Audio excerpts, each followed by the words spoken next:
Reluctant to use the potion and wandering through the city, Mercenary happens upon a young woman that is running a tavern with her father. Noticing that he is friendly compared to the other beast Fallen, she manages to convince him to help her out around the tavern in order to prepare for opening. While they are talking, Mercenary reveals his wish to open a tavern of his own one day. Convincing him to stay there for the night, the woman finds herself under harassment of other Beast Fallen patrons in the evening. Revealing that she got a Beast Fallen stay enrages her father, and the two of them argue about the death of her mother, who got eaten by a Beast Fallen that has succumbed to its hunger right in front of them. Mercenary overhears this conversation, realizing that the woman only listened to him and acted friendly because she wanted to use him to help with other Beast Fallen.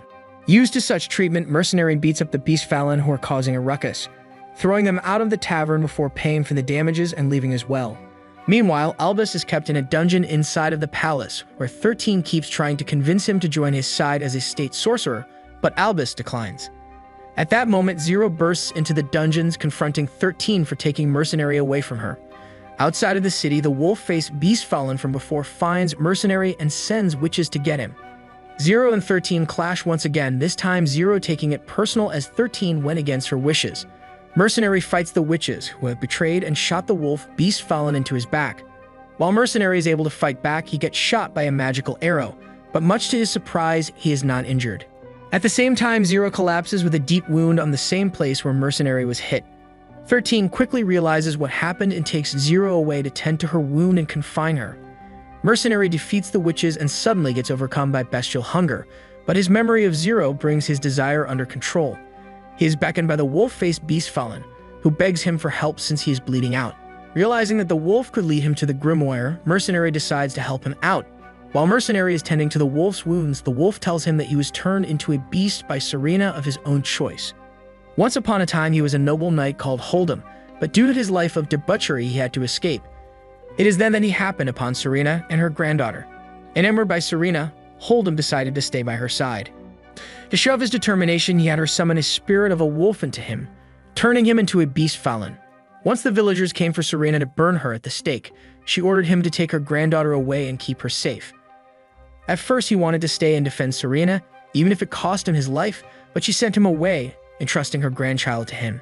Mercenary reveals that he is now looking for the Grimoire of Zero, and hopefully Serena's granddaughter can lead him to it, as he wants to present it back to Zero and hopes she will forgive him. 13 tries to convince Albus to join him one last time, but Albus keeps refusing, deciding to rather burn at the stake. Mercenary and Hold'em are on their way while they hear the news of a witch burning happening back in the city. Realizing it must be Albus who is going to be burned, Mercenary has them rush back.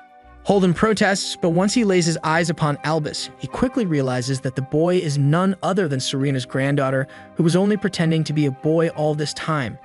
As 13 sets fire to the stake, Hold'em and Mercenary rush to save Albus.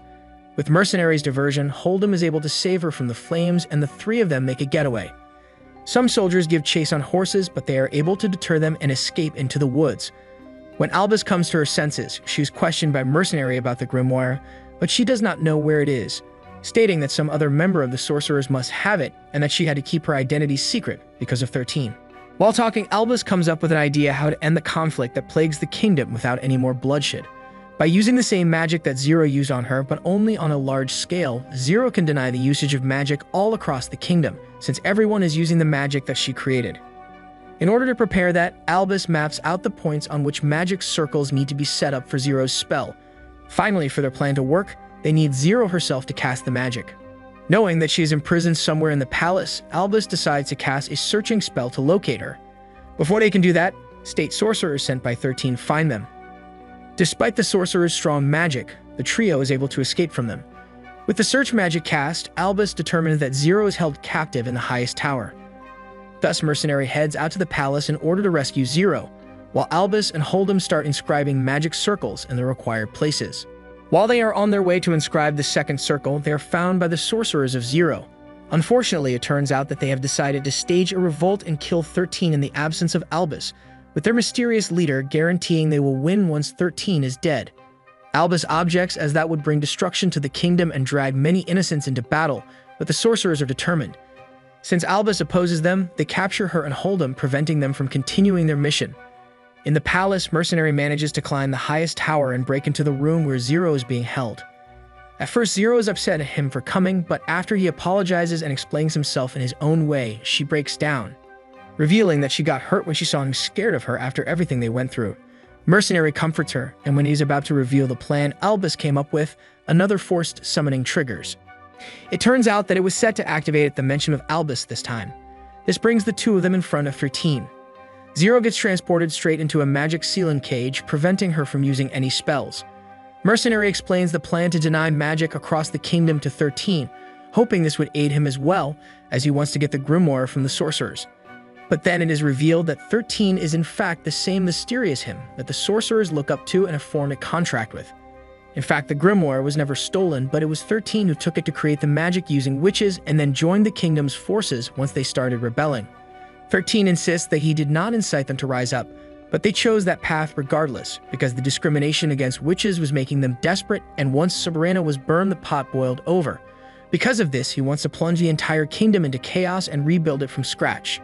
That way he could build the world that Zero dreamed about and show it to her. First were the witches in the cave, who were afraid of Zero's genius and refused to allow her to leave. And now he plans to continue and wipe out all the rebelling witches. Since he is the one they made a blood contract with, the moment the sorcerers of Zero attempt to strike him, they will all perish. Mercenary is outraged and declares how Zero would never want all those witches to be slaughtered. Through provocations, he manages to break 13's concentration on the spell holding him in place, and he charges forward, throwing the potion that was supposed to dispel the beast magic from him at the cage which holds Zero. He dispels the magic on it, releasing Zero from her confinement.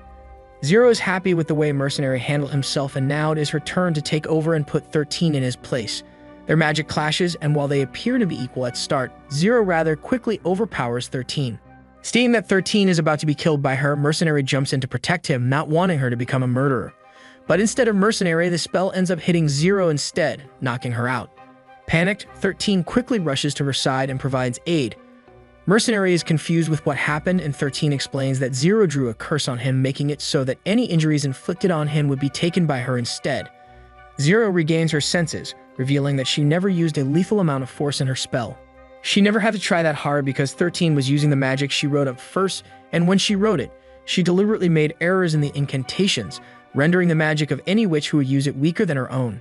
Surprised and even proud by the fact that she became such a magnificent witch, 13 surrenders and decides to do as she wishes instead. At that time, Hold'em, who was set free by an old witch, manages to trick the sorcerers of Zero and rescue Albus from their captivity. Together, they return to the plan of setting up magic circles. 13 has means of spying on all of the sorcerers of Zero, and thanks to that, they are able to see the ones chasing after Hold'em and Albus, so they rush to their aid. Arriving just in time to save them, Zero denies their magic, while 13 binds them up. Albus and Hold'em are confused as to why 13 is with them, so Zero explains the important bits of what happened to them, revealing that 13 is behind everything, but that he decided to join them now. While Albus is processing everything she just heard, Hold'em jumps at 13 and proceeds to beat him up. 13 does not resist and ends up apologizing to Albus for being indirectly responsible for her grandmother, Serena's death. Learning the truth about everything is hard on Albus, but she does her best to keep herself together and follow the plan. At the same time, the rebelling witches launch their attacks. The force that hits the city demands for 13 to be handed over to them, but as 13 is nowhere to be found in the palace, the kingdom's forces are unable to comply.